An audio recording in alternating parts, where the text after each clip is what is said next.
Hello students, now we are going to start Bohr model of atom. In the previous video we have discussed about Rutherford model of an atom and its drawback. Now Bohr has given some postulates of Bohr model of an atom. So according to the Bohr, what is the first postulate? According to the Bohr, the first postulate is only certain orbits known as discrete orbits of electrons are allowed inside the atom. We know that an atom consists of a nucleus and it contains nucleus. An atom contains nucleus which is present inside at the center of the atom. Electron revolves around the nucleus in a fixed path which are called as orbits. These orbits are also known as discrete orbits. Okay, so electron revolves around the nucleus in a fixed path. This is nucleus. Okay, the electron revolves around the nucleus in a fixed path which are known as discrete orbits. This is the first point. Now, while revolving around the nucleus, it does not lose energy. That is, it does not radiate energy. Radiate energy means it does not lose energy. According to the Rutherford, when the electron revolves around the nucleus, it loses the energy and falls into the nucleus of the atom. But Bohr has cleared that when electrons revolves around the nucleus, it does not radiate the energy. That is, does not lose the energy. And the third point is these orbits or shells are called as energy levels. Okay, they can be called as energy levels or energy shells. These energy levels in an atom are represented by the letter K, L, M, N and so on, and they or with the numbers 4. If I draw the structure of atom according to the Bohr, this is atom, this is nucleus which is present at the center, this is first shell, second shell, third shell. So electron revolves around the nucleus in these shells. This is K shell, L shell, M shell, N shell. Okay, and they have given the numbers as first shell, second shell, third shell and fourth shell. This was according to the Bohr, and these are the three postulates of the Bohr. Once again I am repeating. The first postulate is electrons revolves around the nucleus in a certain or the special orbits called as discrete orbits. While revolving around the nucleus, it does not radiate energy. These orbits or shells are can also be called as energy levels or energy shells. These energy levels are represented by the letter K, L, M, N or with the numbers 1, 2, 3, 4. These are the three important postulates of Bohr's atomic model. Next, neutrons. What are neutrons?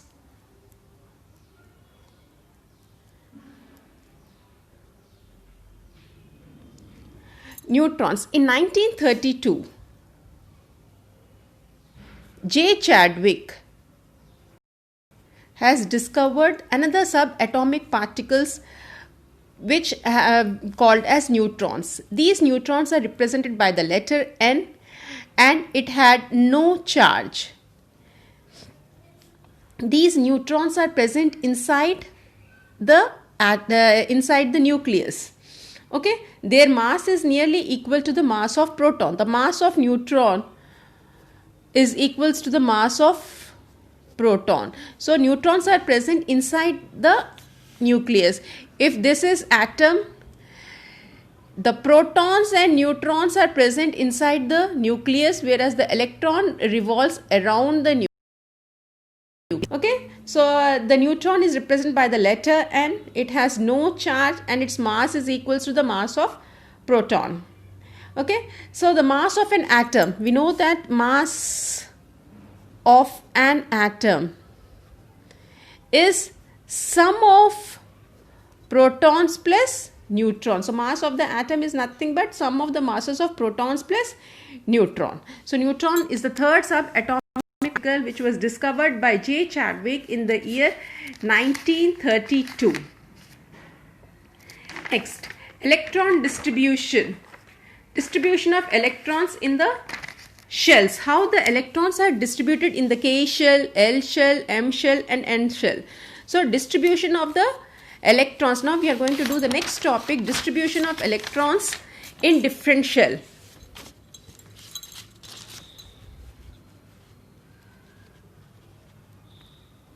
Now how the electrons are distributed in different shells. The first shell is K shell. The second shell is L. Third shell is M and N. Okay, now how many electrons can come in that one shell?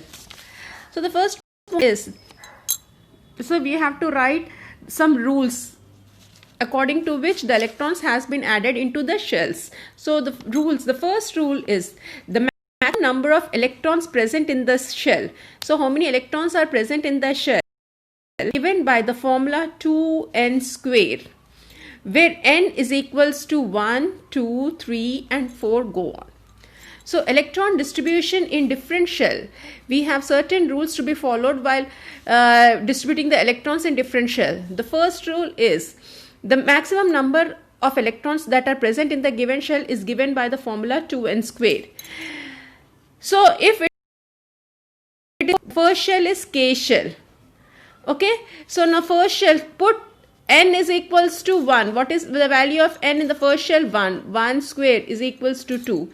If it is second shell, then 2 square, that is 2 into 4, 8.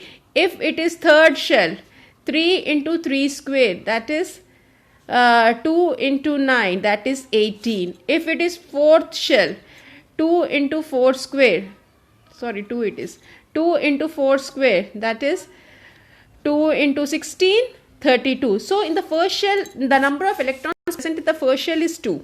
Number of electrons present in the second shell is 8. Third shell contains, fourth shell contains 32. Similarly, we can calculate depending upon this formula. This is the first rule to be followed. Second, the maximum number of electrons that can accommodate in the outermost shell is 8. Outermost shell. Now outermost shell should contain maximum how many electrons? It should contain only 8 electrons. It can accommodate, the last shell can accommodate only 8 electrons. Next, third, the electrons are not accommodated in the given shell unless the inner shell is filled. So unless inner shell is filled, the electrons cannot go to the next shell. So inner shell should be filled. So depending upon these three, so we can write the electronic configuration. Suppose if the element whose atomic number is 5. So first shell contains, now how to write the electronic configuration? Okay, electronic configuration. If the atomic number is 5, then how the electrons are distributed in the shell? The first shell contains K is equals to 1 square. So first shell contains 2 electron. So its electronic configuration is 2. The second shell should contain maximum 8 electrons. It can contain less than 8 electrons also. Now 5 minus 2 remaining is 3. So the electronic configuration is 2, 3. If I go with the atomic, sodium's atomic number is 11. Now you have to write the electronic configuration of sodium. Then the first shell 2, second shell maximum 8 electrons. See, maximum 8 electrons it should have. 2, 10, 11 minus 2 is 9. Then 8, then 1. So 2 electrons. Until and unless the second contains 8 electrons, the outermost shell cannot be filled. Okay. So the second contains 8 electron, then 1 electron is left, it will go into the third shell. Similarly, if the calcium atomic number is 20, Then what is the electronic configuration of calcium? First shell will contain 2 electrons, second shell will contain 8 electrons, third shell will contain 8 electrons. 8 plus 2, 10, 18. 2 electrons are left. The next will go to the next shell. So in this way we can write the electronic configuration also. Next, valency and valence electron. Valency, valence shell and valence electron. Valency, valence shell and valence electron. Now what is valency, valence shell and valence electron? Okay, we'll go one by one. First we'll go with the valence electron. Valence electrons are the electrons present in the outermost shell of an atom of an element. Suppose if I write we have done the electronic configuration of sodium. Sodium's atomic number is 11. Its electronic configuration is 281. Valence electron is the outermost electron present in an atom. So outermost electron is 1. So valence electron of the sodium is 1. Valence electron is 1 of sodium. Now what is valence shell? The outermost shell is called as valence shell. The first shell is K shell, second shell is L, M. So what is the valence shell of sodium? So valence shell of sodium is M shell. Okay, in this way we have to calculate valence electron and valence shell. One more question. Whose atomic number is, its electronic configuration is 288. Valence electron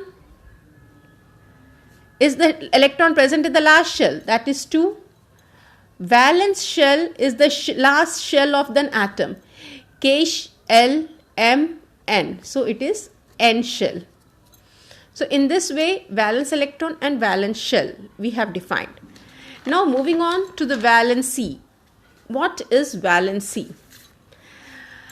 Valency is nothing but the number of electrons gained or lost.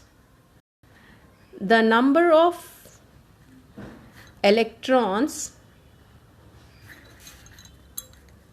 gained, lost or shared by the atom of an element to complete the octet, so as to complete its octet. Octet means 8 electrons in the last shell. The number of electrons gained, lost or shared by the atom of an element so as to complete its octet. Okay, this is called as valency. Suppose if the last shell contains 1 electron. Okay, if the last shell contains 1 electron, so we have to we can go according to these rules.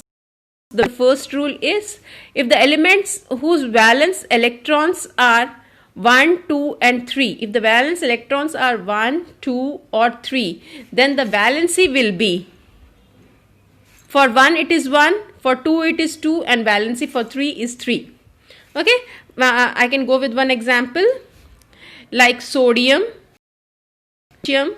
aluminium. Atomic number of sodium is 11, magnesium 12, aluminium 13. Electronic configuration 281, 282, 283. Then what is the valency of sodium? 1, if it contains 1 electron, valency is 1. If it contains 2 electron, valency is 2. If it contains 3 electron, the valency is 3. Okay, in this way, if the valence electrons are 1, 2 or 3, the valency will be 1, 2 or 3 only. Second point. For the elements having the valence electron, if the valence electron is 4, 5, 6 or 7. 4, 5, 6, 7. Then valency is equals to the number of electrons to be added, so that the valence shell has 8 electrons. It can be added or it can be removed. Suppose valency, so for example, if fluorine, whose atomic number is 9, electronic configuration is 2 7, then valency is 8 minus 7 1.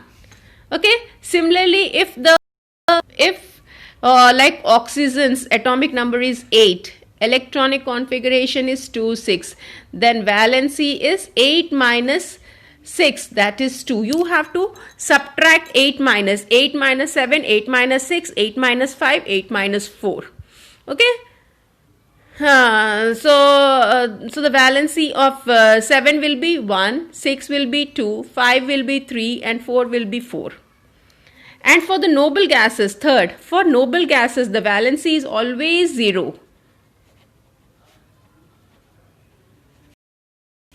0, because they are chemically inert and they do not take part in any chemical reaction. So valence electron, it has 8, and so the valency is always 0.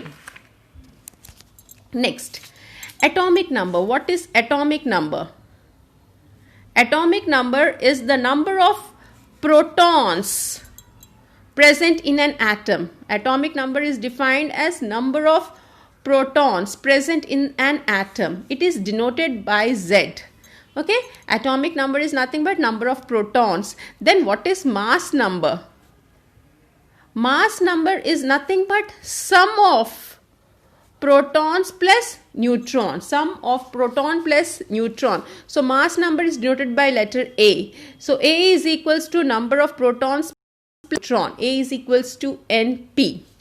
Okay, suppose if I am writing sodiums, then mass number of 23, it has to be turned off, and atomic number should be written on the base. If it is carbon, mass number is 12 and atomic number is 6. In this way we write mass number should be at the top and atomic number should be at the bottom.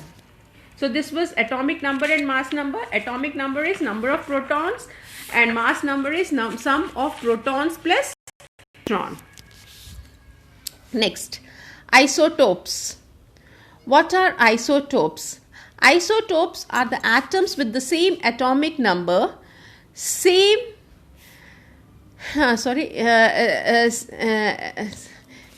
atomic number, but different mass number.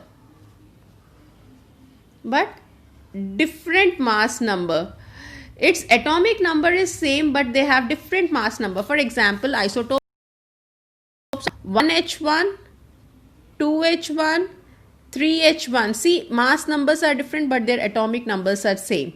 Similarly, chlorine also 35 chlorine 17, 37 chlorine 17. See their mass numbers are different, but their atomic numbers are same. So isotopes are the atoms with the same atomic number but different mass number. Example, you can take hydrogen, chlorine. Similarly, carbon 12 C6, 14 C6. So this is the definition of isotopes. Next, now chlorine has two isotopes, 35 chlorine 17, 37 chlorine 17. 35 and 37 are the atomic masses, whereas the atomic numbers are 17. Now we know that atomic mass of chlorine is 35.5. How we got 35.5? See, we have to calculate the average atomic mass of chlorine. So this 35 chlorine 17, it exists in 75%. So in the atmosphere, this 35 chlorine 17 is present in the 75% of in the atmosphere. It occupies the space, whereas 37 chlorine in 17, it is present only 25% in the atmosphere. Now how to calculate the average atomic mass? So 35 into 75 by 100 plus 37 into 25 by 100. So if you do the calculation, what you will get? 37 by 4, and that is 142 by 4, that is 35.5. In this way, the average atomic mass of the chlorine has been found out. Some application of chlorine's applications of isotopes. The first application is isotope of uranium. It is used as the fuel in the nuclear reactor. You know what is nuclear reactor, through which we can prepare the nuclear bomb. So the fuel which we require in the nuclear reactor is of the isotope uranium, that is fuel for the nuclear reactor. The second application is isotope of cobalt. Okay, we can take the isotope of cobalt for treatment of the cancer. So cancer can be treated with the help of the isotopes of the cobalt. Okay, similarly goiter, it is a disease which is present in the neck. It can be treated through the isotope of iodine. Okay, these are the three applications. Next, isobars. Isobars are the atoms of different element. Atoms of different element means with the different atomic number, different elements, different atomic number, but same mass number. Okay, so example of isobars are 40 calcium 20, 40 argon 18. See, their elements are different, atomic numbers are different, but atomic masses are same. So these are nothing but isobars. Till here your chapter has been completed. Thank you.